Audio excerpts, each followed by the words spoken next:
Ikalawang pangkat, mini book. Kabataan at social media.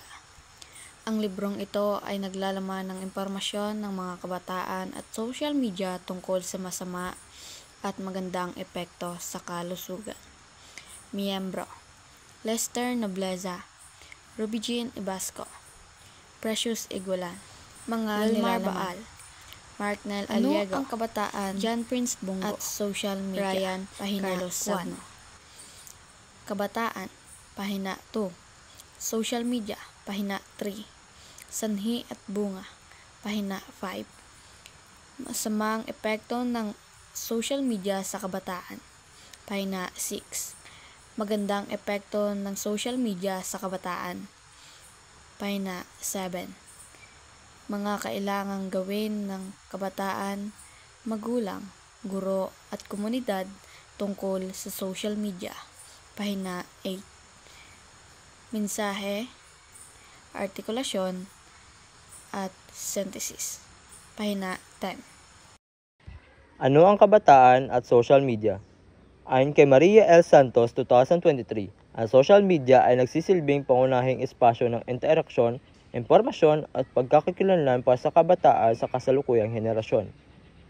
Sa pag-usbong ng digital age, naging normal na bahagi ng pang-araw-araw na buhay ng kabataan ang paggamit ng mga platform tulad ng Facebook, TikTok, Instagram at YouTube. Naging daan ito para sa mas mabilis na komunikasyon at mas malawak na pagbuo ng ugnayan, hindi lamang sa loob ng kanilang komunidad kundi maging sa iba't ibang panig ng mundo.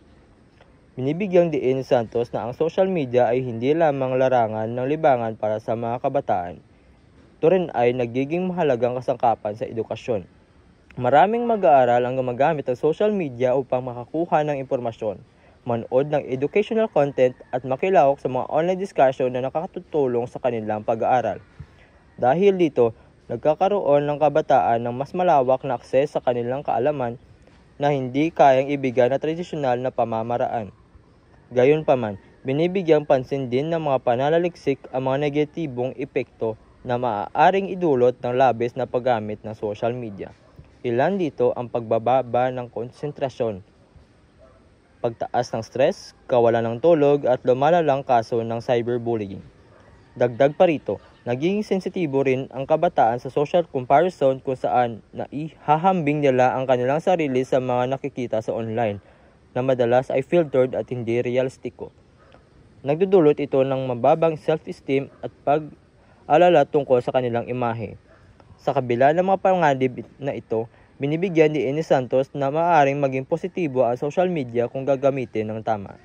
Nagbibigay ito ng espasyo para maipakita ng kabataan ang kanilang pagkamalikhain, makilahok sa advokasya at maging bahagi ng mga komunidad na nagbibigay suporta.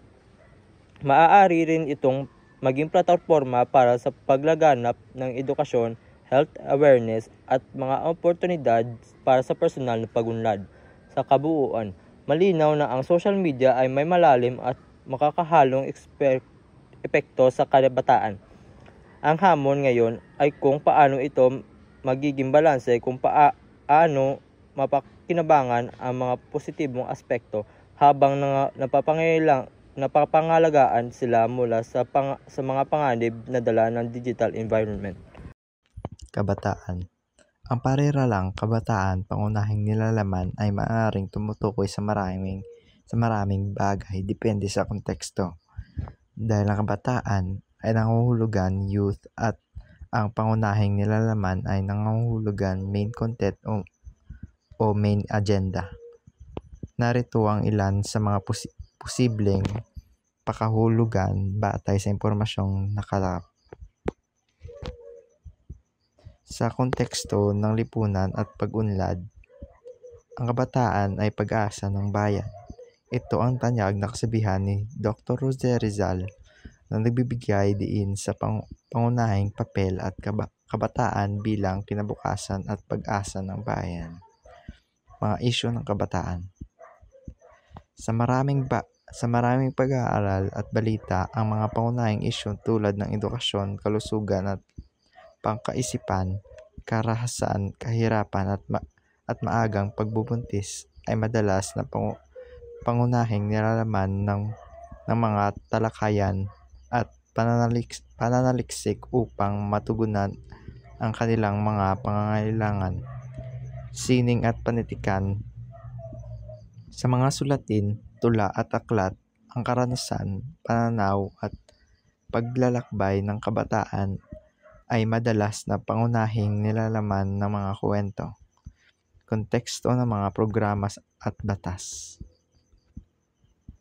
Sanggunian, Kabataan, SK.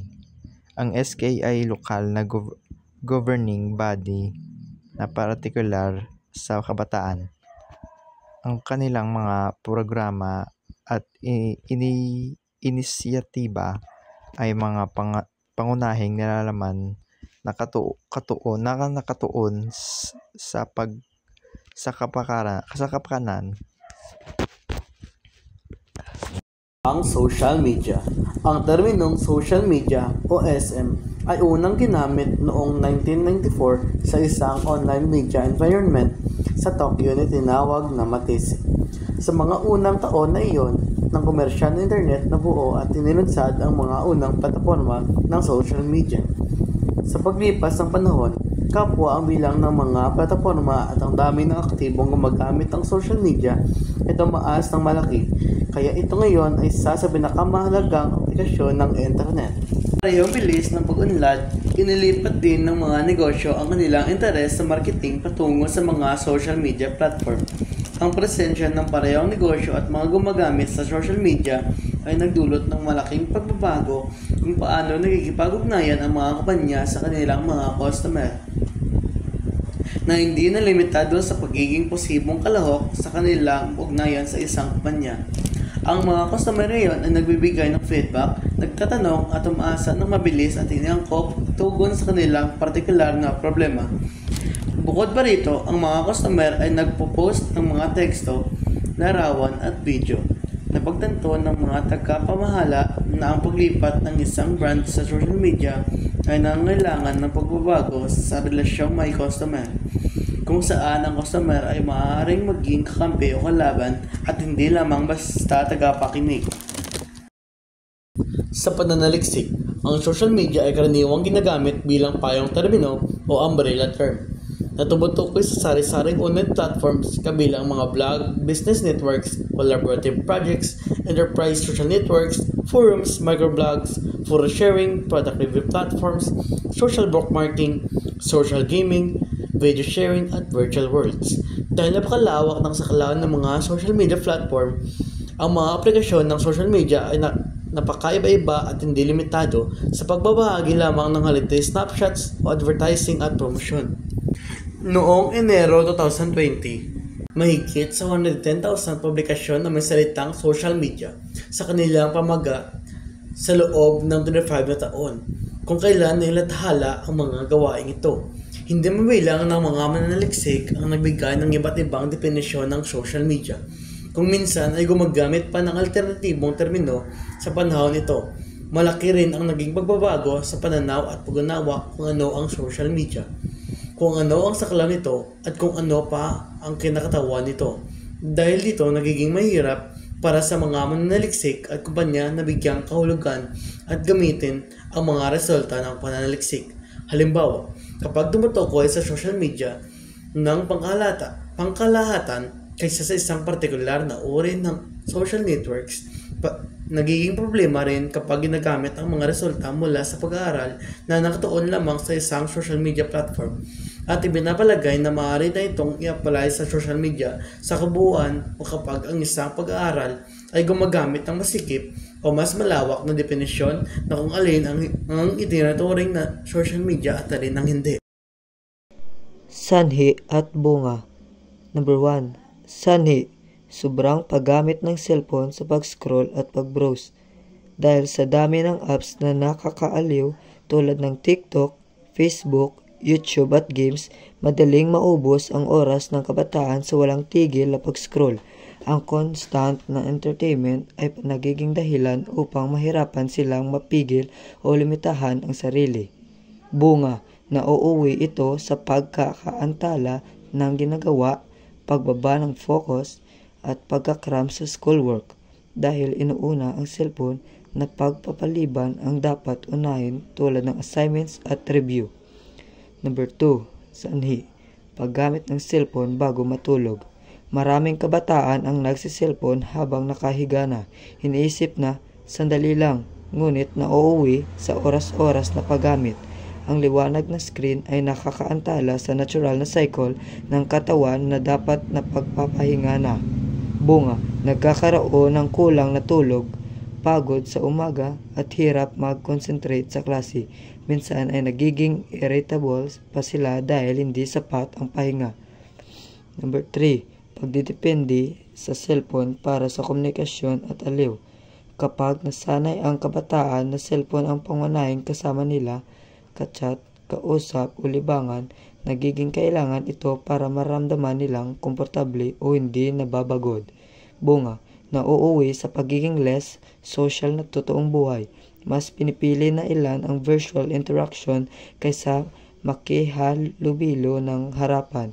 Kaya minsan ay nagiging mahiyain o social awkward. Number 4. Sanhi. Pag-expose sa social media ng walang sapat na gabay.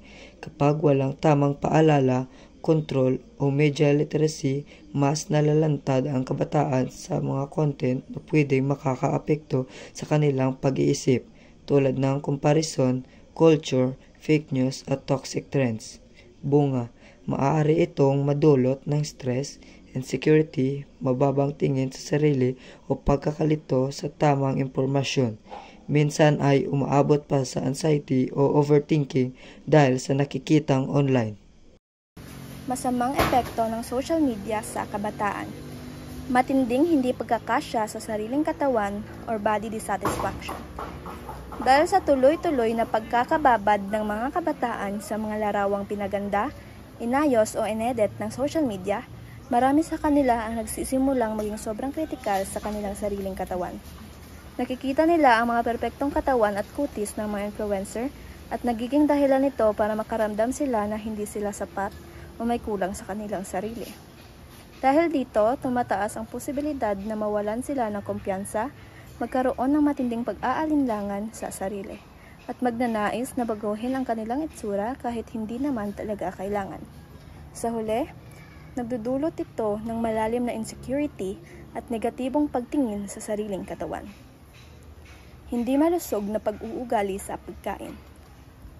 Sa ilang pag-aaral sa Pilipinas, napag-alamang may madalas na paggamit ng social media ng mga kabataan ay may kaugnayan sa pagkakaroon ng hindi maayos na gawi sa pagkain, tulad ng hindi pagkain sa tamang oras o labis na pagdadayat. Madalas itong nangyayari dahil sa exposure sa mga uso tungkol sa diet, mga hindi makakatotohanang pamantayan ng katawan, at pressure na maging sobrang payat o sobrang fit, na maaaring humantong sa hindi ligtas at hindi malusog na paraan ng pagbabawas ng timbang. Pagbaba ng self-esteem at self-worth. Kapag ang mga kabataan ay umaasa sa likes, comments at shares bilang batayan ng kanilang halaga, nagiging masensitibo sila sa anumang negatibong komento o kakulangan ng reaksyon sa kanilang mga post. Dahil dito, unti-unting bumababa ang kanilang kumpiyansa sa sarili at nagkakaroon sila ng pakiramdam na hindi sila mahalaga. Mas lalo itong lumalala kapag nakikita nila na mas mataas ang engagement o mas maraming sagot na natatanggap ng post ng ibang tao kumpara sa kanila. Pagtaas ng stress, pag-alala or anxiety, at emotional na presyon. Dahil sa matinding pressure na magmukhang maganda, maayos at aesthetic sa social media, maraming kabataan ang nakararanas ng mas mataas na antas ng stress. Ang takot na mapag-iwanan o hindi makasabay or FOMO, patuloy na paghahambing ng sarili sa iba at walang tigil na pag-check na notification ay nagiging dahilan ng hindi mapakali, pagkapagod ng isip at pag-usbong ng social anxiety. Kapag hindi nakakasabay sa mga uso o hindi naaabot ang inaasahang online na imahe, lalo pang tumitindi ang mga pag-aalala ng kabataan tungkol sa kung paano sila hinuhusgahan o tinitingnan ng ibang tao. Magandang epekto ng social media sa kabataan. Mas mataas na pagkilala sa sarili, o pagpapahayag ng sarili at pagbuo ng pagkakakilanlan. Nagbibigay ang social media ng lugar para sa kabataan upang malayang maipahayag ang kanilang sarili sa pamamagitan ng pagpo-post ng larawan, paggawa ng video, paglikha ng maikling content, at pagbabahagi ng kanilang sariling kwento. Nakakatulong ito para matuklasan nila ang kanilang mga hilig, personalidad at pagkakakilanlan, lalo na sa panahong unti-unti pa nilang hinuhubog ang kanilang pagkatao. Maraming kabataan ang nakakatagpo ng espasyong nagbibigay sa kanila ng lakas ng loob upang maging mas bukas, mas totoo at mas kumpiyansa sa paglahad ng kanilang sariling pananaw at boses. Access sa edukasyon, impormasyon at learning resources. Maraming kabataan ang natututo sa pamamagitan ng educational content, online tutorials, study tips at informative videos na available sa iba't ibang platforms. Nagagamit nila ang social media bilang ekstensyon ng pag-aaral, lalo na sa pagdating sa schoolwork, research, o pagkuha ng academic support mula sa classmates. Ang accessibility sa impormasyon ay nagkakatulong sa pagbuo ng critical thinking at curiosity. Pagpapalawak ng suporta at pagkakaroon ng komunidad. Nagbibigay ang mga platapormang pang-online ng paraan para makatagpo ang mga kabataan ng mga kaibigan, pangkat ng suporta, at mga komunidad na may magkakatulad na interes, hilig o pinagdaraanan. Para sa mga kabataang madalas makaramdam ng pag-iisa o nahihirapang makihalubilo ng harapan, nagiging mahalagang pinagmumulan ng emosyonal na lakas at pag-unawa ang mga ugnayang nabubuo sa internet. Sa pamamagitan ng pangkat na pag-uusap, samahang pang-online at sabayang gawain, mas lumalawak ang pakiramdam ng kabataan na sila ay kabilang at tinatanggap. Dahil dito, nakabubuo sila ng mas matibay na ugnayan at pagkakapatiran sa iba. Pag-unlad ng digital skills at creativity. Dahil sa paggamit ng apps tulad ng Canva, TikTok at Instagram, natututo ang kabataan ng skills tulad ng editing, graphic design, video creation at content management. Nagbubukas ito ng oportunidad upang mahasa ang creativity at technical skills na kapaki-pakinabang sa hinaharap, lalo na sa mundo ng digital jobs.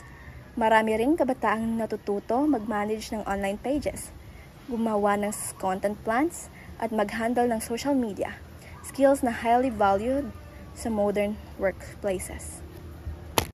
Mga kailangang gawin ng kabataan, magulang, guro at komunidad tungkol sa social media. Number 1. Mga kailangan gawin ng mga kabataan. Una, mag-practice ng tamang digital discipline. Dapat lipintahan ang oras sa social media, lalo na kapag oras ng pag-aaral o bago matulog, dahil napag-alamang malakas ang impluwensya nito sa emotional states ng kabataan. Kalawa, maging mapanuri sa content. Suriin ang pinanggalingan ng impormasyon at umiwas sa fake news. Katlo, pangalagaan ng privacy. Huwag magbahagi ng sensitibong impormasyon tulad ng tirahan, school schedule at personal details. Kaapat, gamitin ang social media sa positibong paraan. Halimbawa, online learning, expression, communities for support. Ikalima, iwasan ng cyberbullying at toxic behavior. Dapat maging responsable sa asal online at respetuhin ang digital spaces. Ika-6, humingi ng tulong kung kinakailangan. Sa harap ng cyberbullying, anxiety, o harmful content, dapat lumapit sa adult o counselor. Number 2, mga kailangan gawin ng mga magulang. Una, magpatupad ng screen time rules. Mahalaga ang limitasyon dahil ang sobrang exposure sa social media ay maaaring makaepekto sa mental health ng kabataan. Kalawa, maging bukas sa komunikasyon. Tanungin ang anak tungkol sa kanilang online experiences nang walang panghusga. Katlo, gamitin ang parental controls upang mabawasan ang access sa violence, explicit content o harmful media. Kaapat, magbigay ng emotional at mental support, I-monitor kung may biglang pagbabago sa mood o ugali ng anak na maaaring galing sa online stress. 5. Maging mabuting halimbawa sa paggamit ng gadgets. Ginagaya ng mga kabataan ang behavior ng adults. 3. Mga kailangan gawin ng mga guro at paaralan. Una, magturo ng digital literacy.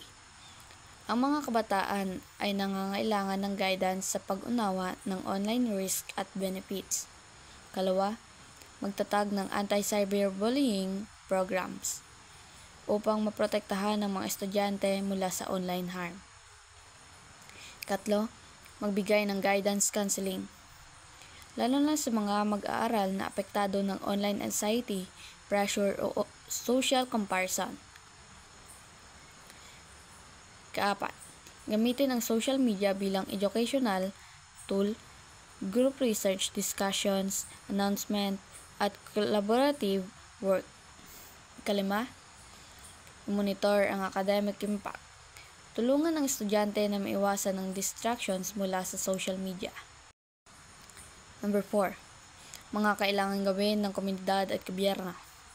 Una, magsagawa ng community seminars tungkol sa safe online behavior. 2, palakasin ng mga pulisya laban sa cyberbullying at online exploitation. 3, magbigay ng mental health services tulad ng youth hotlines at libreng counseling. 4, makipag-partner sa mga paaralan sa digital literacy campaigns. Makakatulong ito sa pagpapalakas ng responsible digital citizenship. 5, magtaguyod ng positive digital culture laban sa misinformation, hate speech at violence online.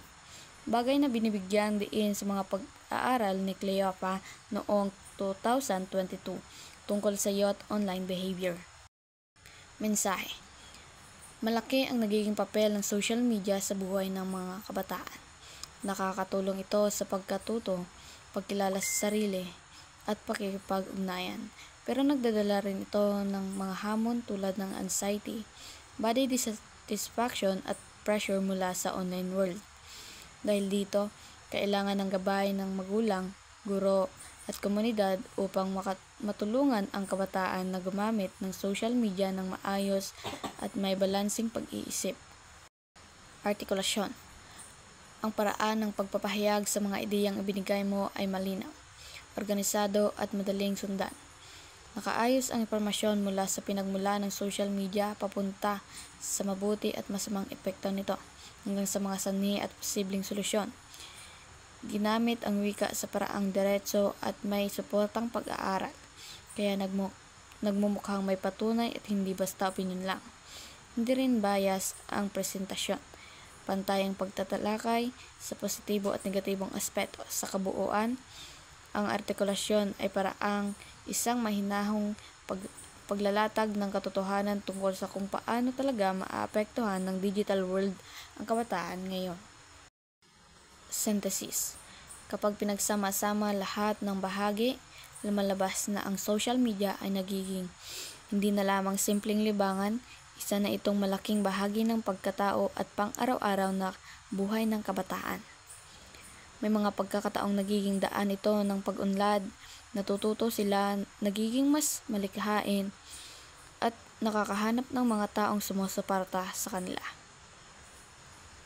Pero kasabay nito ay lumalakas din ang pressure na magpaka-perpekto, ang pagkukumpara sa sarili sa iba, at ang pag-usbong ng mga problemang emosyonal, lalo na pagdating sa body image at self-esteem.